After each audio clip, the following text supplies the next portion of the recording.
الله السميع العليم من الشيطان اللعين الرجيم. بسم الله الرحمن الرحيم. الحمد لله رب العالمين والصلاة والسلام على أشرف الأنبياء والمرسلين وخاتم النبيين أبي القاسم محمد وعلى أهل بيته الطيبين الطاهرين المعصومين ولعنة الله على أعدائهم أجمعين. أما بعد فقد قال سبحانه تبارك وتعالى في قرآن مجيد والفرقان الحميد وهو أصدق الصادقين وقوله الحق. بسم الله الرحمن الرحيم.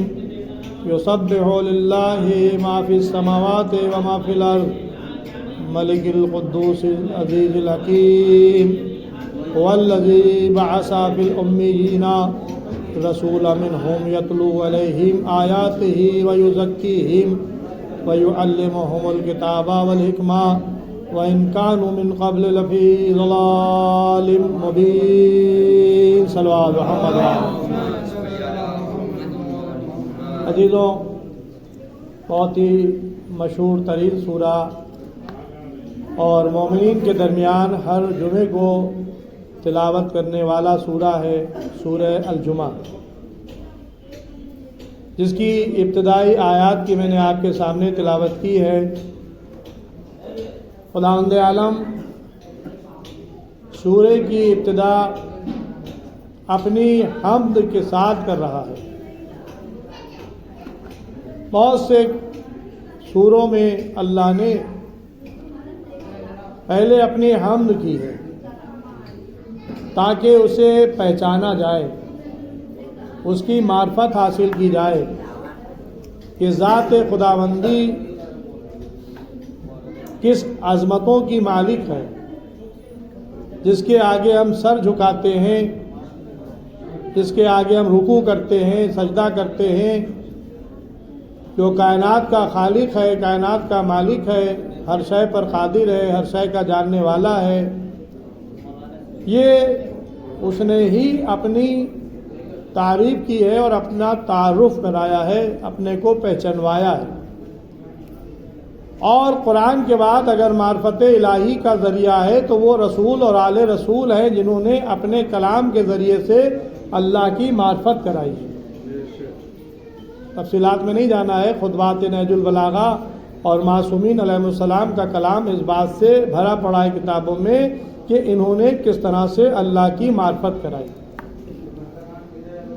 تو سورہ جمعہ میں ارشاد ہو رہا ہے یسبح للہ ما فی السماوات وما فی الارض ملک القدوس العزیز الحکیم. زمین اور آسمان کے درمیان جتنی بھی چیزیں ہیں وہ سب اللہ کی تسبیح کر رہی ہیں. یسبح للہ تسبیح کرتی ہیں اور تسبیح کرتی رہیں گی. فعل مضارع ہے. للہ اللہ کے لیے. زمین اور آسمان کے درمیان جتنی بھی چیزیں ہیں. کون اللہ؟ ملک القدوس العزیز الحکیم، جو حقیقی بادشاہ ہے، حاکم ہے، عزت والا ہے، پاک و پاکیزہ ہے، حکمت والا ہے. یہ سب اس نے اپنی اوصاف بیان کیے ہیں. انہی اوصاف میں ایک صفت یہ بھی اس نے بیان کی کہ هو الذی بعث فی الامیین رسولا منہم یتلو علیہم آیاتہ ویزکیہم ویعلمہم الکتاب والحکمہ وإن كانوا من قبل لفی ضلال مبین. وہ اللہ وہ ہے کہ جس نے امیین میں ایک رسول مبعوث کیا یتلو علیہم آیاتہ، جو تم پر اپنی آیات کی تلاوت، آیات الہی کی تلاوت کرتا ہے. اور وَيُعَلِّمُهُمُ الْكِتَابَ وَالْحِکْمَةَ، اور تمہیں کتاب اور حکمت کی تعلیم دیتا ہے۔ وَإِنْ كَانُوا مِنْ قَبْلُ لَفِي ضَلَالٍ مُبِينٍ، جبکہ تم اس سے پہلے کھلی ہوئی گمراہی میں تھے۔ تو اس نے اپنے اوصاف میں ایک صفت یہ بتائی کہ وہ اللہ وہ ہے جس نے امیین میں ایک رسول مبعوث کیا، یعنی گویا پیغمبر کی بعثت کا ذکر کیا ہے۔ اللہ نے امیین میں رسول مبعوث کیا۔ اس رسول کی صفت کیا ہے؟ یتلو علیہم آیاتہ، تم پر آیات الہی کی تلاوت کرتا ہے، پہلی صفت۔ ویزکیہم، تمہارے نفسوں کو پاک کرتا ہے، دوسری صفت۔ وَيُعَلِّمُهُمُ الْكِتَابَ وَالْحِکْمَةَ، اور تمہیں کتاب اور حکمت کی تعلیم دیتا ہے، دو یہ صفتیں، چار صفتیں۔ اور اس کے بعد پھر اللہ نے ایک جملے میں پورے عرب کے معاشرے کا ذکر کر دیا، وَإِنْ كَانُوا مِنْ قَبْلُ لَفِي ضَلَالٍ مُبِينٍ، جبکہ تم اس سے پہلے کھلی ہوئی گمراہی میں تھے۔ یہ ہے کلام الہی، اختصار بھی ہے اور سب کچھ بیان کر دیا گیا۔ اب میں نے آپ کے سامنے جلدی جلدی سورہ جمعہ کی ابتدائی آیت کو تلاوت کرنے کا شرف حاصل کر لیا۔ اب اگر اسی آیت کو میں پھیلاؤں تو ظاہر ہے کہ میں نے کہانی کہ کلام الہی ہے، ایک ایک جملے پر ایک ایک تقریر علمی لحاظ سے ہو سکتی ہے، اس لیے کہ ہم لوگوں کا تعلق جو ہے وہ در اہل بیت سے ہے اور باب مدینۃ العلم سے ہے۔ جب ہمارا مولا پوری رات گزار دے اور سورہ الحمد کی بائے بسم اللہ کی تفسیر پوری نہ ہو، صبح سویرا ہونے لگے، رات اپنا دامن سمیٹ لے، صبح کی سفیدی نمودار ہونے لگے، اور مولا کائنات ابن عباس سے یہ کہتے ہوئے نظر آئے، اے ابن عباس، جو آسمانی کتابوں میں ہے وہ سب قرآن میں ہے، جو قرآن میں ہے وہ سورہ الحمد میں ہے، جو سورہ الحمد میں ہے وہ بسم اللہ میں ہے، جو بسم اللہ میں ہے وہ بائے بسم اللہ میں ہے، اور جو بائے بسم اللہ میں اس نقطے میں ہے جو بے کے نیچے۔ پھر فرماتے انا نقطۃ تحت الباء، میں ہی وہ تو نقطہ ہوں جو بے کے نیچے، یعنی بغیر اس نقطے کے تم آگے بڑھ ہی نہیں سکتے ہو۔ اور پھر فرماتے کہ اگر میں چاہوں تو بسم اللہ کی تفسیر کروں تو 70 اونٹوں پر بار ہو جائے۔ تو ظاہر ہے کہ جب ہمارا مولا ایسا ہے تو پھر ان کے چاہنے والے اگر قرآن کی آیت کو پڑھ کر پورا اشرا پڑھ دے اور ایک ایک جملے پر پوری تقریر کر دے تو تعجب کی کیا بات ہے۔ یہ کسی دوسرے کو شرف حاصل نہیں ہے، یہ صرف انہیں شرف حاصل ہے جو ان کے در سے وابستہ ہو گئے، در اہل بیت سے وابستہ ہو گئے۔ اس لیے کہ پیغمبر نے فرمایا کہ انا مدینۃ العلم وعلی بابھا، من اراد العلم فلیات الباب، میں علم کا شہر ہوں، علی اس کا دروازہ ہے، جسے علم کی حاجت ہو وہ دروازے پر آئے۔ نعرہ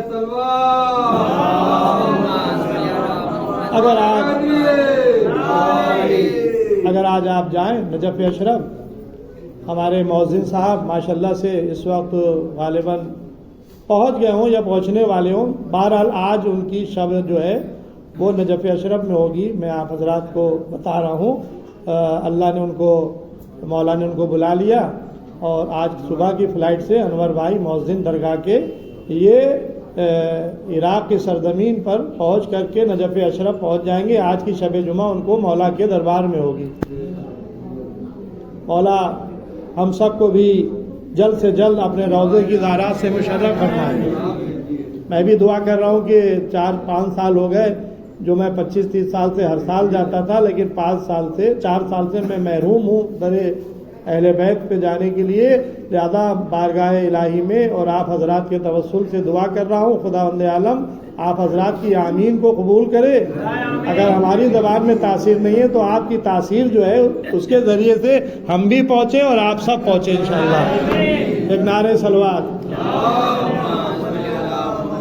تو بہرحال یہ تو ضمن میں بات آ گئی تھی۔ تو اب اگر آپ مولا کائنات کے روضے پہ جائیں گے تو جو امام علیہ السلام کے اندر داخل ہونے کا روضے میں گیٹ ہے تو شیشے اوپر شیشہ چڑھا ہوا ہے اور سونے کے حروف سے لکھا ہوا ہے، کیا لکھا ہے؟ انا مدینۃ العلم وعلی بابھا.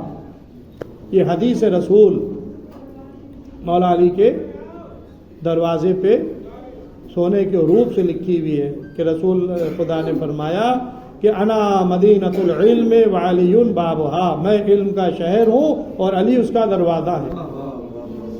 جو علم کی حاجت رکھتا ہو، ارادہ رکھتا ہو، وہ دروازے پر آئے. یعنی یہ دروازہ تمہارے پاس نہیں جائے گا، تمہیں اس در پہ آنا پڑے گا. شاید یہی وجہ ہے کہ خلافت کو غصب کرنے والوں نے علی کو دربار میں کبھی طلب نہیں کیا، بلکہ خلافت ان کے دروازے پر پہنچی اور جا کر سائل بن کر ان سے سوال کیا اور علی نے جواب دیا اور یہ کہتے ہوئے نظر آئے لولاک علی لا ہلاکا، اگر علی نہ ہوتے تو میں ہلاک ہو جاتا. ایک دفعہ نہیں 70 مرتبہ تاریخ نے ریکارڈ کیا. یہ خلیفہ دوم کے دور میں ان کے جملے ہیں ان کی زبان پر آئے ہوئے کہ اگر علی نہ ہوتے تو میں ہلاک ہو جاتا. 70 مرتبہ تاریخ نے لکھا کہ جملے کہے تو بولا مولا علی ان کو جواب دے رہے تھے، لیکن مولا علی دربار خلافت میں نہیں آتے تھے، یہ خلافت ان کے در پہ آتی تھی، کیونکہ رسول نے فرمایا تھا کہ جو علم کا ارادہ رکھتا وہ دروازے پر آئے.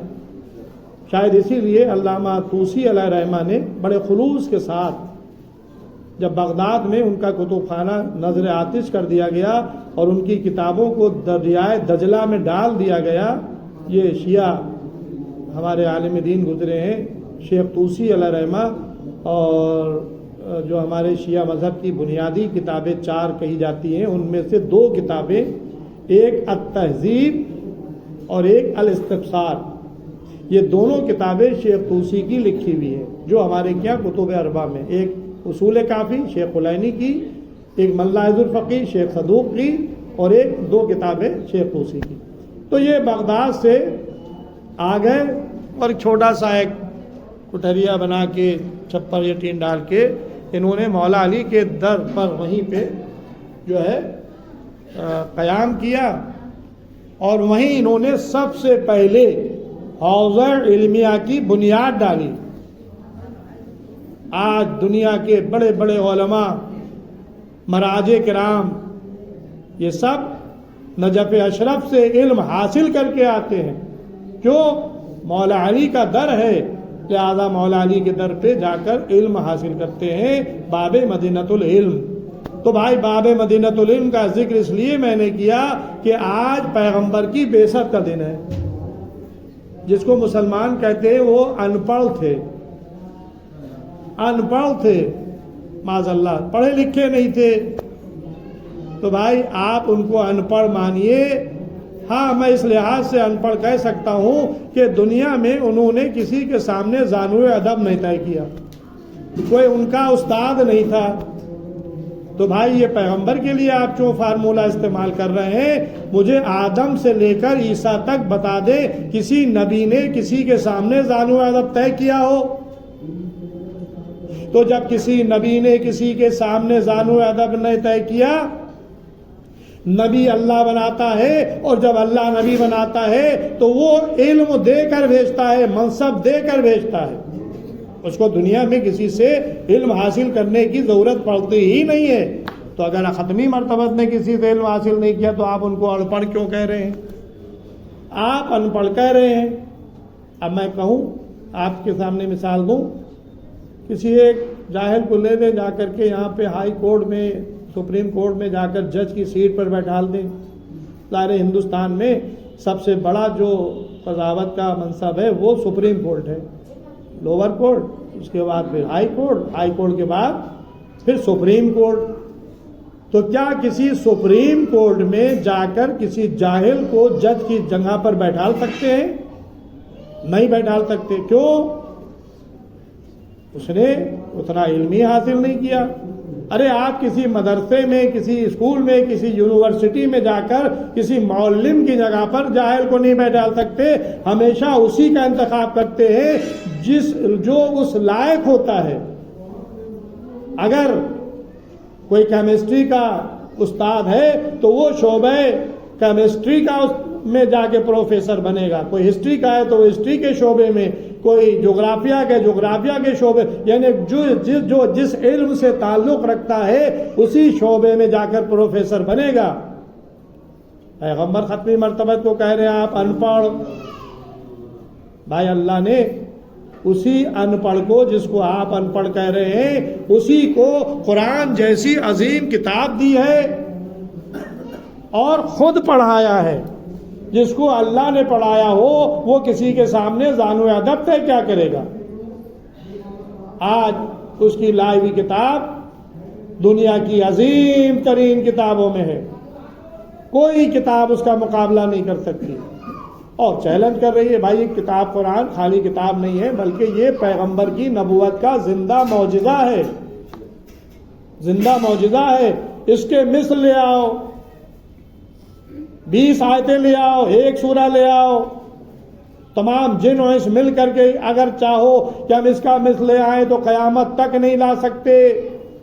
قرآن میں 3 آیتیں تقریباً آئی ہیں، 20 آیتوں کا بھی ذکر ہے، پورے قرآن کا بھی ذکر ہے اور 1 سورے کا بھی ذکر ہے، اور اس کے بعد کہا گیا تم ہمارے ساتھ جن و انس مل کر کے بھی اگر چاہو گے اس کا جواب لے آئیں تو قیامت تک نہیں لا سکتے۔ تو عزیزوں جب 1 سورے کا ذکر آیا تو کوئی لے آتا 1 سورے کا جواب؟ قرآن مجید میں اگر 286 آیتوں والا سورہ ہے تو 3 آیتوں والے سورے بھی ہیں چھوٹے چھوٹے، اسی کا جواب لے آؤ۔ نہ کل آ سکا، نہ آج آ سکتا ہے، نہ قیامت تک آ سکتا ہے۔ یہ جواب نہ آنا بتا رہا ہے کہ قرآن کوئی معمولی کتاب نہیں ہے، پیغمبر کی نبوت کا معجزہ ہے۔ صلوات محمد والے۔ تو اللہ ان کی بعثت کے سلسلے میں عرض کر رہا ہے، کہہ رہا ہے کہ هو الذی بعث فی الامیین، وہ اللہ وہ ہے جس نے امیین میں، اب ظاہر کے وقت نہیں ہے دامن میں کہ جو میں تفصیلات میں جاؤں کہ امیین کے معنی کیا ہے، اور دوسرے ایک جملے کی اگر تفصیل بیان کروں تو اچھا خاصا وقت ہو جائے گا، بس ترجمے کے اوپر اکتفا کر رہا ہوں کہ هو الذی بعث فی الامیین، وہ اللہ وہ ہے جس نے امیین میں رسول مبعوث کیا، یتلو علیہم آیات ہی، وہ تم پر آیات الہی کی تلاوت کرتا ہے، ویزکیہم، تمہارے نفسوں کو پاک کرتا ہے، ویعلمہم الکتاب والحکمہ، اور تمہیں کتاب اور حکمت کی تعلیم دیتا ہے۔ یہ ہے پیغمبر کا فرائض منصبی۔ قرآن کی آیت پڑھتے تھے اور لوگ مسلمان ہو جاتے تھے، دائر اسلام میں پیغمبر کے سے قرآن سن کر کے لوگ مسلمان ہوتے تھے۔ عرب والے کہتے تھے ان کے قریب نہ جانا، یہ تم پر جادو کر دیں گے، کانوں میں انگلیاں دے لیتے تھے، روئی ٹھوس لیتے تھے، لیکن جب سنتے تھے پیغمبر کا کلام تو ان سے رہا نہیں جاتا تھا، دائر اسلام میں داخل ہو جاتے تھے۔ پیغمبر قرآن نازل ہوتا رہا، آیات الہی کی تلاوت کرتے رہے، تزکیہ نفس کرتے رہے، دار اسلام وسیع ہوتا رہا، لوگ قرآن سیکھ کر کے دوسرے شہروں میں جا کر کے قرآن کی تبلیغ کرتے رہے۔ یتلو علیہم آیات ہی، تلاوت، سب سے پہلا کام تلاوت ہے، تزکیہ نفس ہے، اور کتاب اور حکمت کی تعلیم۔ اب حکمت میں تمام فلسفہ، سائنس، یہ وہ سب کچھ حکمت میں آ گیا۔ یتلو علیہم آیات ہی ویزکیہم ویعلمہم الکتاب والحکمہ، کتاب کی بھی تعلیم اور حکمت کی بھی تعلیم۔ یہ پیغمبر کا فرائض منصبی تھا، جس کو پیغمبر کے بعد ہمارے 12 ائمہ انجام دیتے رہے، اور یہ سلسلہ پہلے امام سے شروع ہوا تو آخری امام تک پہنچا۔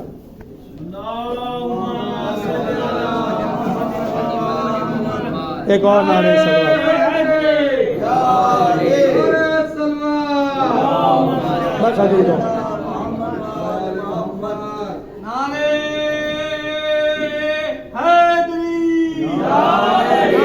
27 رجب 27 رجب سن 40 عام الفیل، پیغمبر اسلام 40 سال کے ہو گئے، 40 سال تک آپ خاموش رہے، اعلان نبوت نہیں کیا۔ یعنی ہم کہتے کہ وہ نبی نہیں تھے، میں پہلے بھی عرض کر چکا ہوں کہ پیغمبر کی نبوت کا تو ہمیں علم ہی نہیں ہے کہ یہ نبی کب سے تھے، اس لیے کہ جب آپ سے پوچھا گیا تو آپ نے یہی تو جواب دیا تھا